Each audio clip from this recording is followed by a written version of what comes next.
How early we can diagnose autism? Generally, ఎంత ఎర్లీగా autism ని డయాగ్నోస్ చేయొచ్చు. 18 months కి మనం autism ని డయాగ్నోస్ చేయొచ్చు. చాలా మంది పేరెంట్స్ చేసే మిస్టేక్ ఏంటంటే 18 months కి మీ కిడ్ కి ప్రాబ్లం ఉంది అని ఐడెంటిఫై చేసిన తర్వాత కూడా 2 రకాల మిస్టేక్స్ చేస్తూ ఉంటారు చాలా మంది పేరెంట్స్. ఒకటి ఏంటి అని అంటే first of all you won't accept that your child is having the problem. చాలా మంది పేరెంట్స్ చేసే మిస్టేక్ ఏంటి అని అంటే మీ కిడ్ లో కొన్ని సైన్స్ కనిపిస్తున్నా సరే, వాళ్ళలో ఏదో తేడా ఉంది అని కనిపిస్తున్నా సరే, you will not accept that there is a problem.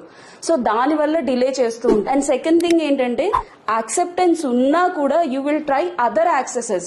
Okay there is problem ఉంది అని అనుకుంటారు కానీ ప్రొఫెషనల్ ని మీట్ అవ్వకుండా వేరే వేరే ఆల్టర్నేట్స్ అన్ని వెతుక్కుంటూ ఉంటారు. Don't do this mistake.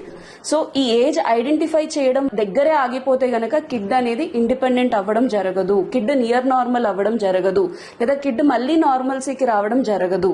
So kid normal అవుతాడా, నియర్ నార్మల్ అవుతాడా, ఇండిపెండెంట్ అవుతాడా అనేది ఈ 18 months కి ఐడెంటిఫై చేశాక what is your action plan ఆ తర్వాత చేసే దాన్ని బట్టి డిపెండ్ అవుతుంది. So my dear parents, early signs చూసిన వెంటనే 18 months లోపల go to your paediatrician and identify and diagnose it and start working towards it. So paediatrician కి మీరు రెగ్యులర్ గా వ్యాక్సినేషన్స్ కి వెళ్తూనే ఉంటారు కదా. సో కిడ్ లో ఉన్న డెవలప్మెంటల్ మైల్ స్టోన్స్ అన్ని కరెక్ట్ గా ఉన్నాయా లేదా అనేది చెక్ చేసుకోండి. ఏదైనా తేడా ఉంది అనిపిస్తే start working towards it. Thank you.